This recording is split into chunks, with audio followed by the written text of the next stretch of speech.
Hello, कैसे हो आप लोग। Thank you for watching my last video, thank you for supporting me. और मैं बहुत खुश हूँ कि बहुत से बच्चों ने मुझे प्राइवेटली मैसेज भी किए और मेरे पास कुछ ईमेल्स भी आए हैं। ये अवॉइड कर दो, ये पिंपल निकला हुआ है तो मैं थोड़ा अपडेट करना चाह रही थी कि जैसे मैंने बताया था मेरी जर्नी क्या रही है। हिंदी मीडियम स्कूल से लेके मैंने जापान में पीएचडी की है, आईआईटी में एज साइंटिस्ट काम किया और अभी मैं यूएसए में एज साइंटिस्ट काम कर रही हूँ। और जो सारा मेरा मोटिवेशन था इस चैनल को स्टार्ट करने का वो यही था कि वो जो एक मेंटल बैरियर होता है हम जो खुद का बनाते हैं कि हम हिंदी मीडियम से हम शायद कुछ अच्छा नहीं कर सकते हैं लाइफ में। मैं चाहती हूँ वो अगर मैंने कुछ लोगों का भी तोड़ दिया ना तो I will be feeling very grateful to be honest, क्योंकि मुझे अच्छा नहीं लगता है पर्सनली, मुझे बिल्कुल अच्छा नहीं लगता है जब लोग सिर्फ एक लैंग्वेज की वजह से खुद को अंडर एस्टिमेट करने लगते हैं। और स्पेशली देखो, अगर हम छोटे शहरों से, अगर आप वहाँ से देख रहे हो, मैं लखनऊ से हूँ, तो मुझे पता है कि कहीं ना कहीं वो एक कॉम्प्लेक्स आने लगता है। और टीन एज में ये बहुत कॉमन होता है क्योंकि आप इतना ज़्यादा चार्ज होते हो ना कुछ करने के लिए। और अगर आपको कहीं पर भी कुछ लैक दिखता है कि अरे मेरी फैमिली में इतना पैसा नहीं, अरे मैं हिंदी मीडियम से हूँ, तो वो कहीं ना आपके दिमाग में सबकॉन्शियसली बैठ जाता है, जो बहुत लंबे समय तक निकलता नहीं है। बहुत ज़रूरी है और इसलिए ज़रूरी है इस चीज़ को तोड़ना क्योंकि एक्चुअली ये मैटर नहीं करता है। अगर आप लॉन्ग रन में देखो ना, मैं ट्वेल्थ में जो सोचती थी अपने बारे में और जब मैं अभी as a in my 30s मैं अगर अपने आप को देखती हूँ तो मुझे लगता है कि यार मैं कितनी बुद्धू थी, आई वाज सो सिली, मैंने कितना खुद को अंडर एस्टिमेट किया। और अगर वो टाइम मैंने थोड़ा और कॉन्फिडेंटली बिताया होता ना तो शायद बहुत अच्छा कुछ कर लिया होता। लेकिन सारा मेरा जो टाइम था ना वो सिर्फ खुद को अंडर एस्टिमेट करने में ही निकल गया कि अरे मैं कहाँ कर सकती हूँ, है ना। तो मैं ये बताना चाह रही हूँ कि मैंने जो गलती की है वो आप मत कीजिएगा। हर बच्चे में 100% पोटेंशियल होता है। और सबसे बड़ी बात पता है क्या है, हिंदी मीडियम के जो स्टूडेंट्स होते हैं दे आर सो गुड। उनको हिंदी भी आती है और वो इंग्लिश भी एज लैंग्वेज पढ़ रहे हैं। और आप ऑलरेडी यू आर लिंग्विस्ट, दो सब्जेक्ट में तो आप यूं ही पारंगत हो। फोकस ये करने की ज़रूरत होती है। तो मैं कुछ टिप्स देना चाहती हूँ स्पेशली वो जो बच्चे जो अभी स्कूल्स में हैं, कि इंग्लिश को आप बिल्कुल एज सब्जेक्ट ही पढ़ रहे हो, आप एज सब्जेक्ट ही पढ़ो, लेकिन एक जनरल क्यूरियोसिटी डेवलप करो against, not against, wrong word related to English. तो मैंने नोट्स भी बनाए, देखो ऐसे ही वीडियो नहीं बना रही हूँ। मैं कुछ चीज़ें हैं जो हाईलाइट करना चाहती हूँ। और before I actually start for career consulting, मैं एक्चुअली हाईलाइट करना चाहती हूँ कुछ बैकग्राउंड जिस पर आपको काम करना चाहिए। अगर आप देखो, मैंने स्टार्ट किया था to be honest after 12th, लेकिन मेरी बात पुरानी हो गई है जो नए बच्चे हैं मैं उनसे बात करना चाह रही हूँ। और अभी क्या है ना, बहुत सारा अवेलेबल है हमारे पास रिसोर्स जिसको आप यूज़ कर सकते हो। तो social media and internet is a blessing if you use it in a correct way. अपनी लाइफ को बेटर करने के लिए यूज़ करो देखो, सबसे बड़ी बात यह है ना कि आप, English is a global language, इसमें कोई शक नहीं है कि आप अगर इंग्लिश जानते हैं तो आप सबसे कनेक्ट हो सकते हैं। दुनिया के किसी भी कोने में चले जाओ आप, ठीक है। मैं जापान में गई, मुझे जापानीज नहीं आती थी, बचाया किसने? इंग्लिश ने। टूटी फूटी ही सही, अगर आपको इफ़ यू नो कि सामने वाले से कैसे बात करनी है, सबसे पहली चीज़ है आप अपनी इंग्लिश को खुद जज मत करो, ठीक है। चार लोग अगर, और वो भी आपके फ्रेंड सर्कल में, अगर आपके साथ के लोग आपके ऊपर हंस रहे हैं आपका इंग्लिश सुन के, उनके बारे में तो सोचना ही नहीं है, ठीक है। Go and try and speak and make a habit कि मुझे इंग्लिश में बोलना है। ट्रस्ट मी, बोलते बोलते और पढ़ते पढ़ते सुनते सुनते आपकी इंग्लिश इंप्रूव हो जाएगी, ठीक है। दूसरी सबसे इम्पॉर्टेंट बात जो ये है इंग्लिश इंप्रूव करने के लिए, वो ये है कि आप सिर्फ बोलोगे नहीं, आप सुनोगे भी और आप पढ़ोगे भी, क्योंकि ये ना सब कनेक्टेड है। आपका ब्रेन, आपके ईयर्स, आपका माउथ, थ्रोट, सब कनेक्टेड है। तो अगर आप सुन सही नहीं रहे हो ना, और अगर आप बोल सही नहीं रहे हो ना, तो सब गड़बड़ हो जाएगा। और दोनों चीज़ें आपस में कनेक्टेड है। तो प्रोनाउंसिएशन एक चीज़ होती है, जब आप सुनते सही हो, यानी कि आप उनकी इंग्लिश सुनो ही मत जिनको इंग्लिश आती ही नहीं है, आप उनकी इंग्लिश सुनो जो make a habit. I know समझ नहीं आता शुरू में, तो ऐसे बैठे रहो क्या बोल रहे हैं, कुछ समझ नहीं आ रहा है, बट हैबिट डालनी पड़ती। सुनो, नहीं समझ आ रहा है सुनो। संस्कृत के श्लोक कैसे सुनते हैं? पूरी रामायण समझ आती है क्या? पूरी गीता समझ आती है क्या? श्लोक पढ़ते हो मतलब समझ आता है क्या? लेकिन सुनते सुनते वो सब याद हो जाते हैं, है ना। और कहीं ना कहीं हमें उनके मतलब भी समझ आने लगते हैं, जैसे जैसे हम लोगों को उनका ट्रांसलेट करते हुए सुनते हैं। तो it's a habit first of all. फायदे क्या क्या है सबको पता है, कोई दो राय नहीं है। करियर एडवांसमेंट एक बहुत बड़ा बेनिफिट है। अगर आप धीरे धीरे ही सही, ग्रेजुअली, जिस भी स्टेज में हो अभी अभी से अगर आप शुरू करोगे धीरे धीरे धीरे धीरे, आप 100% फील करोगे विद इन 6 मंथ की मैं पहले से बेहतर अपॉर्चुनिटीज़ या पहले से ज़्यादा अच्छे मेंटल स्टेटस में हूँ। अगर आप क्लास में हो, एक एक अलग सा कॉन्फिडेंस डेवलप होता है जब आपका एक लैंग्वेज पे कमांड आने लगता है। And I am not just talking about English, I am also talking about any other language.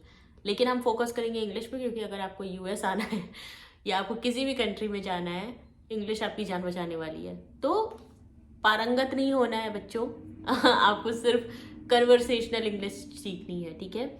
दूसरा सबसे बड़ा एडवांटेज क्या है अगर आप लैंग्वेज सीख रहे हो? कल्चर एनरिचमेंट होता है। आप दूसरे कल्चर को, अभी क्या है ना, हम बैठ के सिर्फ टीवी के थ्रू देखते हैं दुनिया कि अरे यूएस तो ऐसा है, यूके तो वैसा है, बहुत सारी चीज़ें ऐसी हैं। And after living in other countries for many years, trust me, Indian culture को प्रमोट करने के चक्कर में दूसरे कल्चर्स को बहुत डिफेम किया जाता है।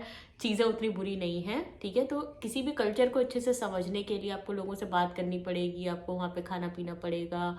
और अगर इतना कुछ नहीं भी कर सकते हो, अगर आप बुक्स भी पढ़ रहे हो, लिटरेचर भी पढ़ रहे हो, अगर आप उनकी न्यूज़ भी पढ़ रहे हो, तो आप एटलीस्ट एक एनालिटिकल सोच रख पाओगे।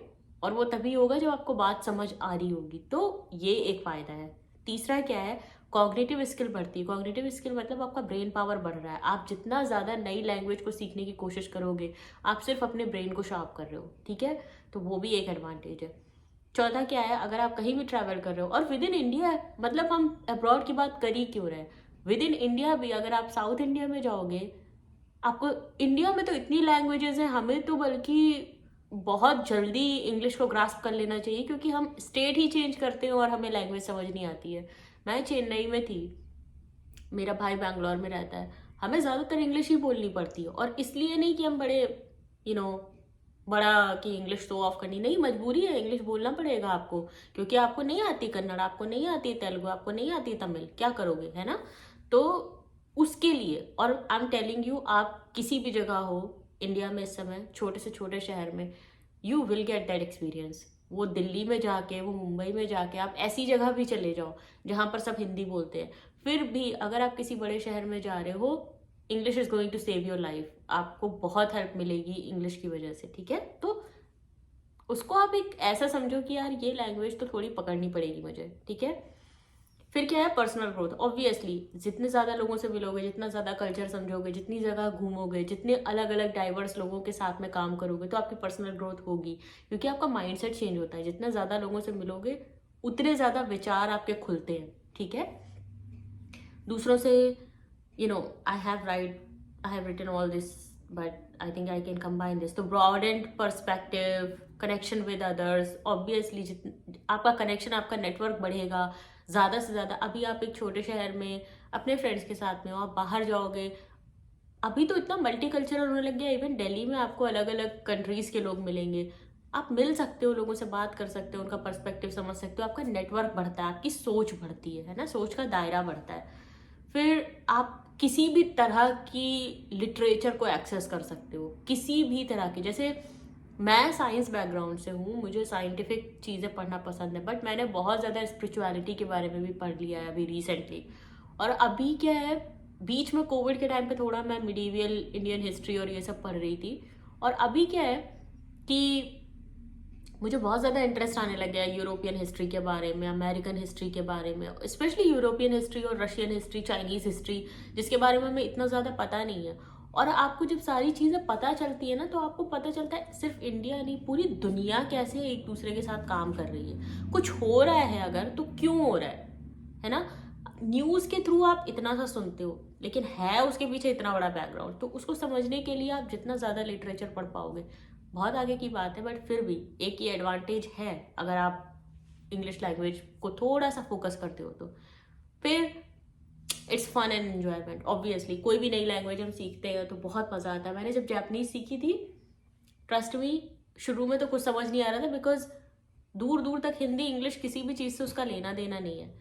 लेकिन आप बिल्कुल नई तरह से, बिल्कुल इट्स लाइक यू नो, एक बच्चे को जैसे सिखाया जाता है कि आप लाइन खींचना सीखते हो, सीधी लाइन, टेढ़ी लाइन, है ना। तो एक एक फन और एक एन्जॉयमेंट होता है। मैंने सिर्फ hello, you know, it's konnichiwa basically, hello, good morning, good night, ये सब बोलना सीखा और मैं इतनी खुश हो गई कि अरे मेरे को जापानीज एटलीस्ट आने लग गई है, मैं बोलने लग गई हूँ। या मैंने जब लिखना सीखा, जब मैंने फर्स्ट लेटर, उसमें यू नो एक लेटर लिखना था, वो मैंने लिखा, मुझे सीरियसली इतना अचीवमेंट फील हो रहा था। And it builds your confidence कि इतनी डिफिकल्ट चीज़ को मैंने कर लिया, दैट मीन्स मैं आगे बहुत कुछ हैंडल कर सकती हूँ। कोई भी नई चीज़ मेरे सामने आएगी, अगर मैं फोकस करूँगी, मेहनत करूँगी, तो मैं कर लूँगी। तो वो एक सेंस ऑफ कॉन्फिडेंस जो होता है ना, वो डेवलप होता है। दूसरा सेंस ऑफ अचीवमेंट, वो भी मैंने लिखा हुआ है, सेंस ऑफ अचीवमेंट। ऑब्वियसली कुछ भी नया सीख लोगे तो सेंस ऑफ अचीवमेंट तो हो गई। अब ये जो वीडियो बनाया है, ये मैंने अभी तक, देखो, जो भी मैंने आपको बोला था कि मैं करने वाली हूँ, मैं चाहती हूँ ज़्यादा से ज़्यादा लोगों से जुड़ना, और आप जो मुझे सजेस्ट करोगे मैं उस पर वीडियो बनाना चाहती हूँ। मेरे पास अभी तक सफिशिएंट इंफॉर्मेशन नहीं है आप लोगों से कि आप क्या देखना चाहते हो एक्चुअली, क्या आपका किस किस टॉपिक के ऊपर आपको चाहिए कि मैं ज़्यादा यू नो बोलूँ। पहली बात तो ये है कि आपको अगर हिंदी मीडियम के बारे में जानना है, कैसे कैसे स्विच करना है, क्योंकि एक एक ग्रुप बनता है ना कि हम 12th में हैं, हम ग्रेजुएशन में हैं, या हम यू नो अप्लाई कर रहे हैं फॉरेन यूनिवर्सिटीज़ के लिए, इमिग्रेशन के लिए। तो जितने ज़्यादा क्वेश्चंस होंगे उतनी तरह के मैं आंसर दे सकती हूँ। फिलहाल मेरे दिमाग में कुछ आइडियाज़ हैं, क्योंकि कुछ क्वेश्चंस मेरे पास आए हैं, उसके बेसिस पे मैं कुछ प्रिपेयर कर रही हूँ बैकग्राउंड में। और मैं मतलब I am still in the pipeline, but मैं कुछ ना कुछ तो वीडियो आपके लिए बनाती रहूँगी, ताकि आप थोड़े मोटिवेटेड रहो जब तक कि आपके पास वो वीडियो आता है। लेकिन मेरी प्लीज़ रिक्वेस्ट है कि आप ना ज़्यादा से ज़्यादा कमेंट्स करो, कमेंट्स में अपने क्वेश्चंस भेजो, नॉट जस्ट कमेंट और मोटिवेटेड रहो, मैं हूँ यहाँ पे। और या लेट्स सी क्या कर सकते हैं हम लोग मिलके। मेरा पूरा पूरा का पूरा जो लेज़र शार्प फोकस है वो यही है कि मैं एक अच्छा करियर कंसल्टेशन कर सकूं। तो please you know knit your questions around those threads. और मिलते हैं नेक्स्ट वीडियो में। बाय।